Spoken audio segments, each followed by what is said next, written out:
So allegedly, there are rumors happening where people are saying that P. Diddy is out here doing necromancy and his lawyer just quit. So, what is the truth? We're gonna break it down because this is just nonsense and people just don't know what necromancy means.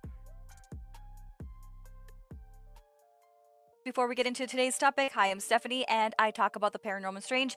As we currently know, P. Diddy is dealing with so many different lawsuits, but in a nutshell, he is facing federal charges for sex trafficking and other related offenses. And if you want a guide, vulture.com has posted this article, so check it out. So his attorney is Anthony Rico, and he recently withdrew from representing P. Diddy, citing ethical obligations, but without giving any specific reason, which is wild because this man is literally a high profile attorney who has been very controversial. He has represented some of the most high prolific notorious clients, including terrorists like Osama bin Laden. He's not new to controversy, but he is also very strategic. If you look at his history, that's how the news painted as, right? So when Rico stepped down from P. Diddy's case, people were immediately wondering what the heck is happening. And of course, people were coming up with the wildest conspiracies. And here comes in the whole idea that he did necromancy. So this TikToker here decided to talk about what is happening, and she said she looked up necromancy, and it is one of the most grossest things ever. Ma'am, how is it gross talking to the dead? Okay, like what parts of this? Should we watch the video? We should watch the video. Can I continue to work for P. Diddy? Do you know how much of a corrupt villain, evil person P. Diddy must be to make a lawyer that's once worked with Osama bin Laden quit? The man has represented the... He has represented one of the worst people ever, but that's the thing. It's like, if he is stepping down, I think there's a strategy here, something that is more at play. Something called necromancy. Now, I've just Googled it and I am disgusted.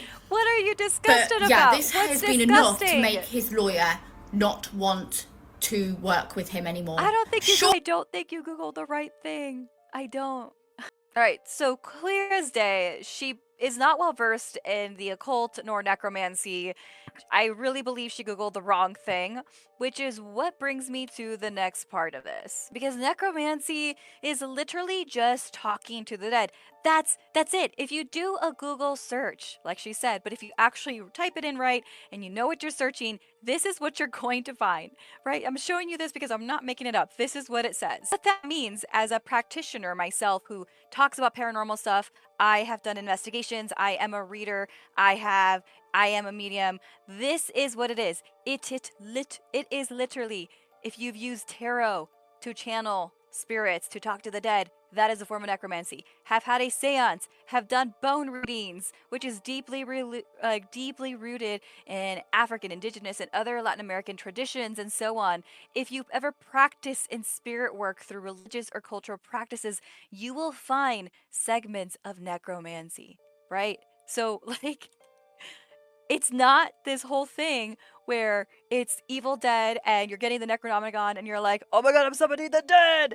Or playing Dungeons and Dragons where you think you're literally like rising skeletons and zombies and stuff like that and draining the life force out of people. Like that's not necromancy, right? There is a terminology in pop culture media and in mainstream Hollywood movies, right, that give you this perception of what it is, but people just don't know. They don't really know what it is. Like, oh my god, P. Diddy's doing necromancy, that the lawyer had to back down. And yet, literally in the court of law, like that's not something that would be like a criminal charge. And we have to think of it, right? This lawyer literally represented big names that people know globally that are terrorists and criminals. And it's just like you're telling me that talking to the dead is like the biggest concern. No, what I really think is happening here is that many people are mixing necromancy with necrophilia, and that's really what it is, right? Because if you look up what necrophilia is, it's literally like sexual intercourse or attraction towards corpses. Like that makes more sense, right? Because P. Diddy is dealing with a lot of sexual allegations, and the reason why people are probably confusing necromancy and necrophilia is because necro, like that first word just means dead, right? Like, one is a spiritual practice, the other one is a horrific crime. So, in the end, it just doesn't make sense. I really believe that this lawyer who has represented some of the most awful people out there. I really think he saw this as like, there's no realistic way for me to win this case. So I'm going to frame this as withdrawing due to ethical reasons. Because again, a guy who has taken these other high profile cases hasn't backed down, but for this one, he is. And I really believe it's like there's just no way out. He's probably wasting in his mind the way that I would think of it as this guy who has done these other uh lawsuits. In his mind, he's like, what am I gaining from this financially and time wise and reputation wise? And so that's what I think he's backing down. That makes way more sense than talking to the dead. Like, come on. Come on. Come on. Be so for real. Be so freaking for real. Anyway, that's all I have for you guys. If you like what I talked about, let me know. If you wanted me to cover other topics, let me know. And I have a fun little tip for you guys. Make sure that you like, subscribe to get more content like this, and that you stay strange.